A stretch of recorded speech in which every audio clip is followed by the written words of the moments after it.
My father laughed. Not politely, not awkwardly. He actually laughed. The kind of full, dismissive sound that fills a room and tells everyone else to pretend it was a joke. "Who hands out awards to lowly teachers?" he said, sliding the invitation back across the table toward me like it was a coupon.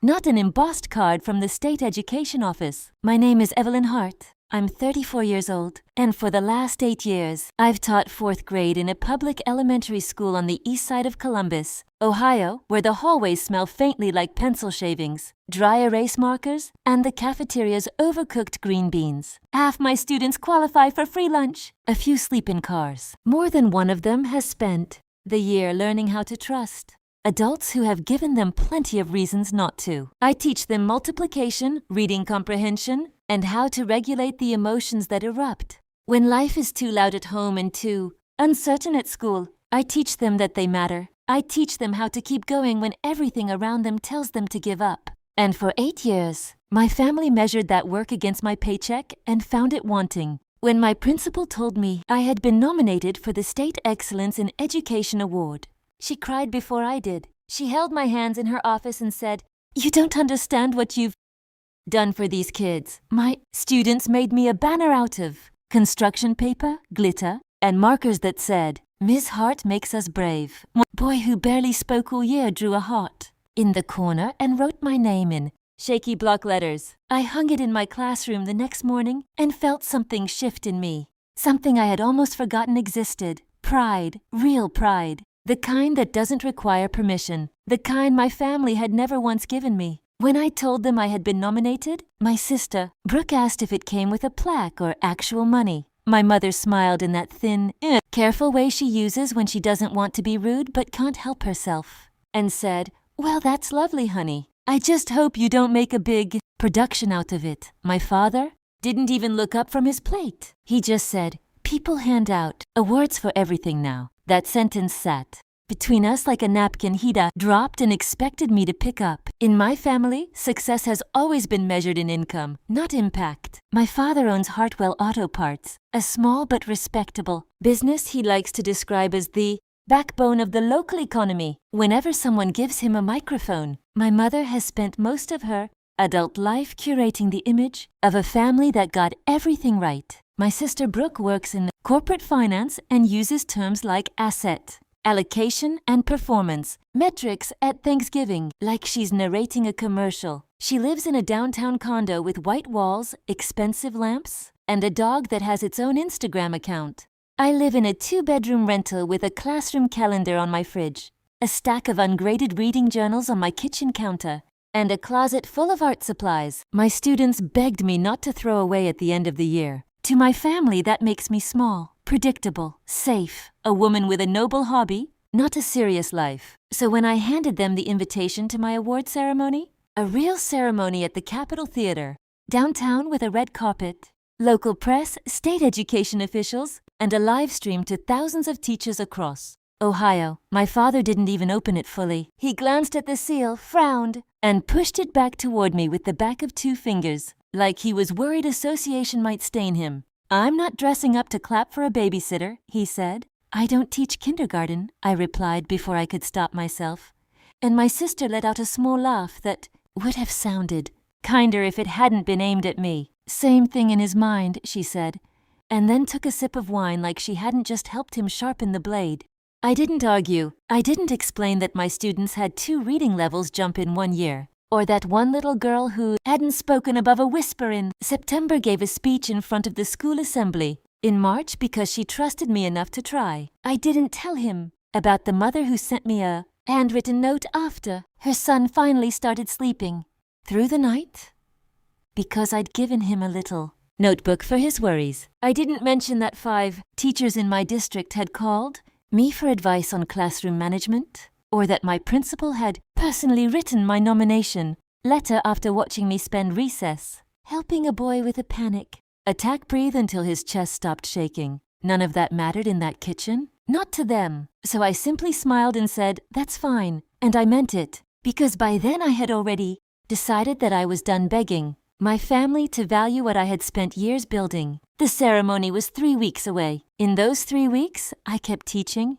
grading papers at night under the yellow lamp in my apartment, answering parent emails, and helping my students rehearse a little end-of-year performance. I didn't tell my family anything else, not because I wanted to punish them, because I wanted them to feel the weight of their own assumptions. The invitation had all the details they needed. Capitol Theatre, black tie requested, statewide broadcast. It was impossible to miss. Still, no one asked if they should come. My mother didn't call to discuss a dress. My father didn't ask if the event would be on TV. My sister didn't mention it at all. Meanwhile, my principal kept checking in, her excitement building as the date approached. "You've got a real shot at this," she told me over coffee in the faculty lounge one afternoon. "And even if you don't win, the nomination alone is huge, huge."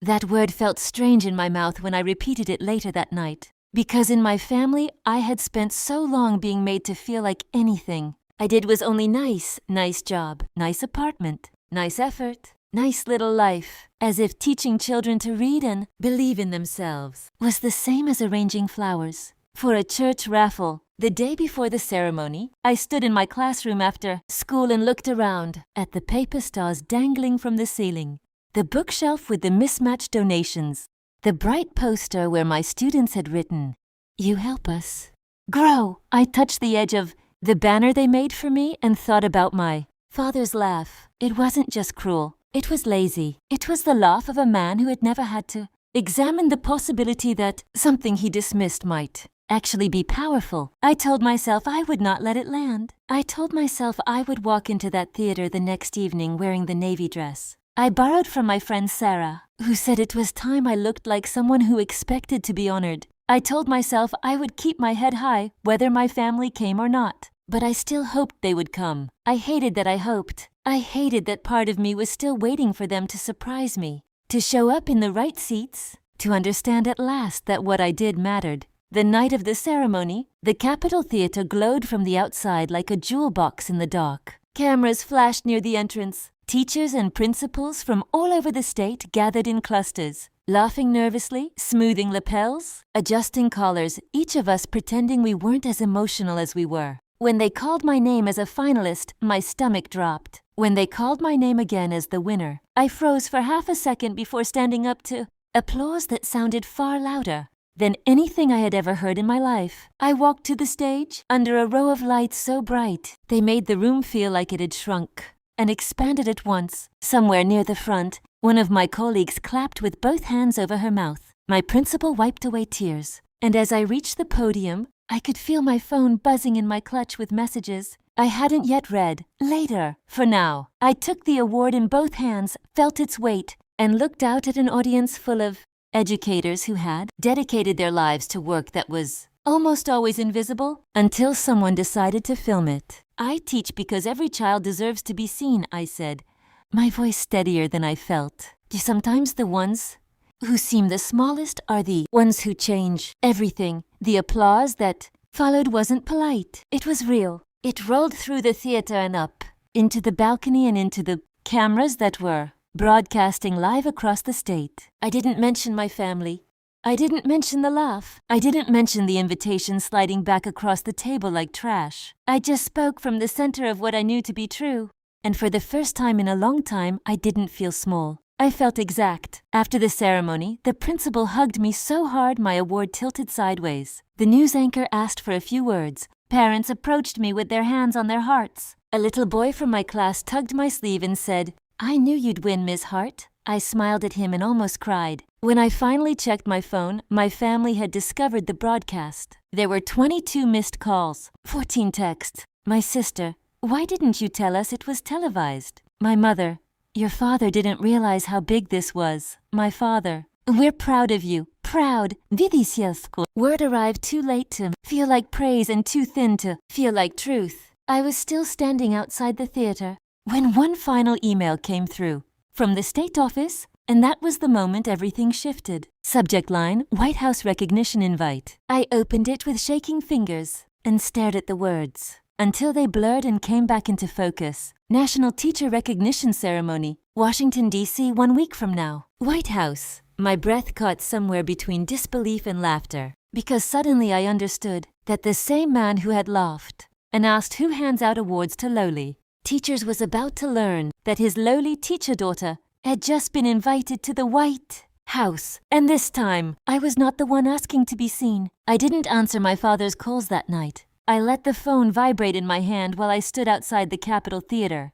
The award still warm from the stage lights. The air sharp with early spring cold. For years I had chased his approval like it was oxygen, believing that one more achievement might finally quiet the smirk in his voice when he described my career as a comfortable, but standing there with a statewide education award pressed against my ribs, realized something quieter and more dangerous than anger. I didn't need him to clap. The text kept coming. My sister Brooke wrote, "You should have told us it was going to be on TV," as if visibility was the missing ingredient, not respect. My mother added, "Your father didn't know it was such a big thing." That sentence irritated me more than the original laugh, because the invitation had clearly said, statewide broadcast. He just hadn't read it. The next morning, my father finally left a voicemail instead of a text. His tone was different now, controlled, rehearsed. "Evelyn, we're very proud of you. We were going to come, but we didn't realize."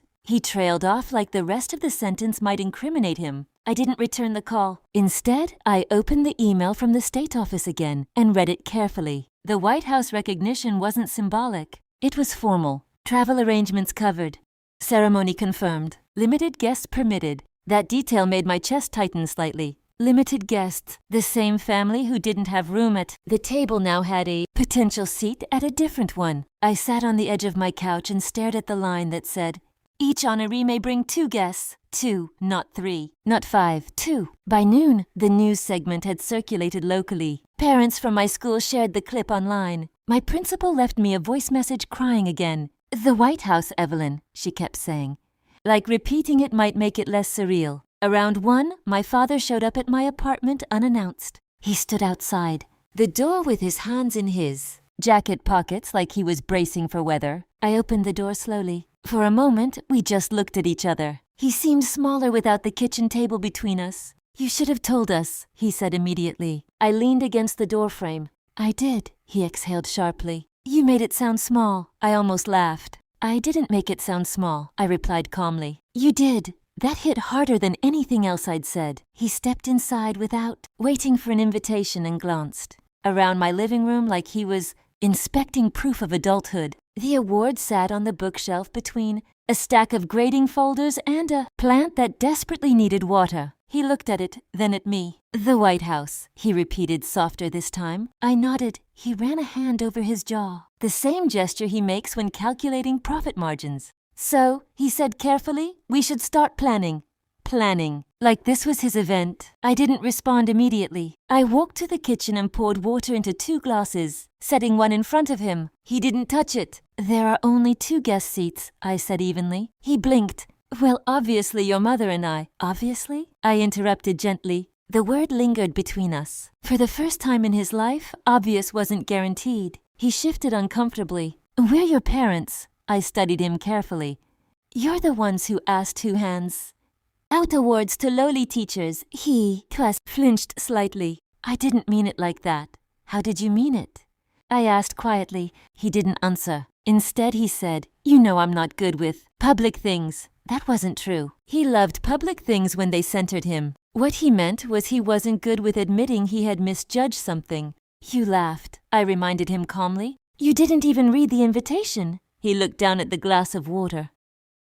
I was wrong. It wasn't a grand apology. It wasn't poetic. But it was the first time he had said those words without deflecting. Something in my chest shifted. Not forgiveness, not yet, but recognition. Brooke called that evening. She skipped small talk entirely. "You're not seriously considering taking anyone else, are you?" she asked bluntly. I sat at my desk grading spelling tests while she spoke. "Considering?" I repeated. "You can't freeze us out," she said. "This is a family milestone." The irony almost made me smile. "It became a family milestone when it was televised," I replied. "Before that, it was my hobby." Silence. Then she tried another angle. Mom cried all night. I let that settle." "So did I said quietly. She didn't know that part. She hadn't seen me in my car outside the theater, wiping mascara off my cheek after reading the White House email. Overwhelmed, not by validation, but by how long I had been willing to shrink. Brooke exhaled loudly. "You're being dramatic. That word. Again, dramatic, emotional, difficult, oh, the labels assigned whenever I refused to play small. No, I said calmly. I'm being precise. She hung up. The next week passed in a blur of paperwork and preparation. The White House itinerary arrived. Security clearance forms, identification, verification, formal dress requirements. I completed every document carefully, the same way I prepare lesson plans. When the final confirmation email came through, I sat at my kitchen table and wrote 2 names on a piece of paper. I didn't rush the decision. I didn't choose based on guilt or obligation. I chose based on presence. I thought about who had shown up in small ways when my career felt invisible, who had encouraged me when budget cuts threatened my classroom, who had believed me when I said teaching wasn't small. And the answer was painfully clear: my principal. And my grandmother? My grandmother had been the only person in my family who never asked how much I made. She asked how many kids I reached. She was 81 and still walked every morning at 6. When I called to tell her about the invitation, she went silent for a moment and then said, "I knew you were never small." That sentence healed something the award hadn't touched. 3 days before departure, my father called again. His tone was measured this time. "We'd like to come by," he said, "to talk." When they arrived, my mother looked nervous, her hands twisting the strap of her purse. My father stood straighter than usual, like posture might secure an invitation. "We want to be there," my mother said softly. I nodded. "I know," she blinked. Then, "I've already submitted my guest names," I replied. The silence that followed was different from the Thanksgiving silence. It wasn't humiliating. It was sobering. My father's jaw tightened slightly. "Who?" he asked. I met his eyes. "Grandma." "And my principal." He didn't argue immediately. That surprised me. Instead, he asked, "Why not us?" I held his gaze steadily. "Because when I invited you the first time, you laughed." No anger, just memory. My mother's eyes filled. "We didn't understand," she whispered. "You didn't try to," I replied gently. They left quietly that afternoon. Not furious, not vindictive, just quieter than before. And as I zipped my suitcase that night, carefully placing my navy dress inside, I realized something important. The White House wasn't the victory. The victory had happened weeks earlier when I stopped asking to be seen and started standing anyway. The rest was ceremony. The morning of the flight, my phone buzzed one last time. A text from my father. "I'm sorry I laughed." I read it twice. Then I put my phone down and picked up my carry-on. Because apologies are beginnings, not guarantees. And this time, whether they clapped or not, I was walking into that room knowing exactly who I was. The morning I walked through the White House gates, I wasn't thinking about my father's laugh anymore. I was thinking about the first time one of my students read a full paragraph without stumbling and looked up at me like she had just climbed a mountain. Security was tighter than anything I had experienced. Outside of deployment checkpoints, and for a brief moment, standing in line behind educators from across the country, I felt the same quiet steadiness I used to feel before a mission. Briefing, assessment, focus, breath. My grandmother stood beside me in a pale blue suit she had saved for something important, and my principal kept whispering that she wished she had brought tissues. The building itself felt almost unreal. Marble floors, historic portraits, the weight of history, pressing softly into the air. But what grounded me wasn't the setting. It was the understanding that everything my family had dismissed as small had carried me here when they announced my name as one of the honorees, and I stepped forward under the chandeliers. I felt no vindication, no urge to prove anything. I felt clarity. The applause was polite at first, then warm, then sustained. Cameras flashed, hands reached out, and for a moment, I saw myself through the lens of people who understood impact rather than income. The presenter spoke about literacy intervention rates, about student confidence metrics, about the way my classroom had become a case study in resilience. I didn't mention my father in my speech. I didn't mention Thanksgiving. I simply said, some of the most important work in this country happens quietly. And quiet doesn't mean small. My grandmother squeezed my hand afterward and whispered, "You are always meant to be seen." It wasn't until the reception later that afternoon that the real shift happened.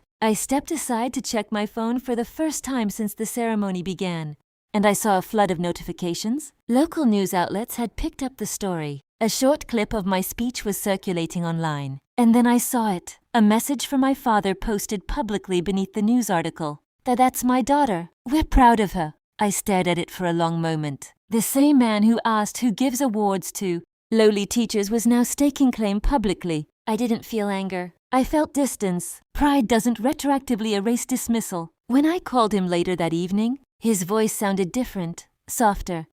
"You did well," he said. It wasn't grand. It wasn't theatrical.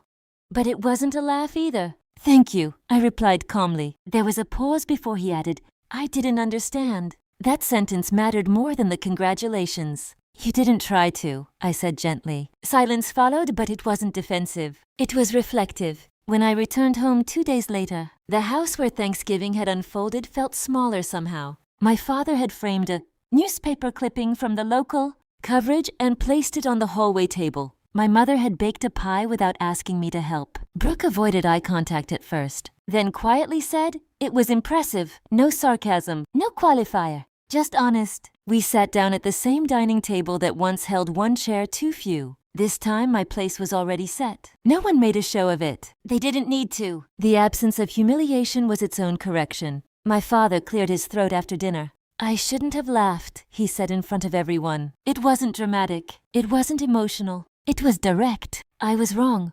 The room stayed quiet long enough for the words to land properly. I didn't rush to forgive him. I didn't dramatize the moment. I simply nodded once. "I know," I said, because acknowledgement doesn't require applause. That night, lying in my own bed, I thought about how close I had come to shrinking again, to minimizing the invitation, to pretending it wasn't a big deal so no one would feel uncomfortable. But growth doesn't happen in comfort. It happens when someone refuses to stay small for someone else's pride. The White House wasn't the victory. The victory had happened weeks earlier, when I decided I wouldn't beg for a seat at a table that doubted my worth. The ceremony just made it visible. My father still runs his business. Brooke still talks about asset portfolios. The weeks after the White House ceremony felt different in a way that was almost imperceptible at first. No one announced that anything had changed. No dramatic speeches followed, but subtle shifts began to happen in rooms that once felt rigid. My father stopped referring to my career as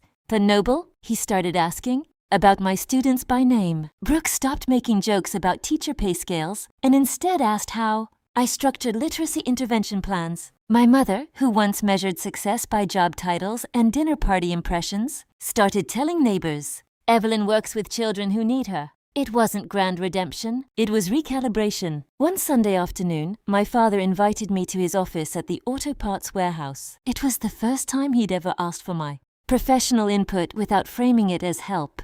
He handed me a folder and said, "Can you look at this contract? I want to make sure I'm not missing anything." That sentence alone carried more weight than any apology. I sat across from him at his desk, reviewing the clauses carefully, and for the first time in my life, the dynamic didn't feel paternal. It felt collaborative. When I pointed out a liability exposure buried in paragraph 12, he nodded instead of deflecting. "You're thorough," he said quietly. I didn't smile. I didn't gloat. I simply said, "That's the job." At Thanksgiving the following year, the table looked the same. The turkey smelled the same. The chairs were arranged evenly around the dining room. But when I arrived, no one hesitated about where I would sit. There was no performance, no symbolic gestures, just a place set for me as if it had always been there. My father raised his glass again that evening, and for a brief second I wondered if history would repeat itself. Instead, he said, "To the people who do work that doesn't always get applause." It wasn't a grand speech. It wasn't a tearful confession.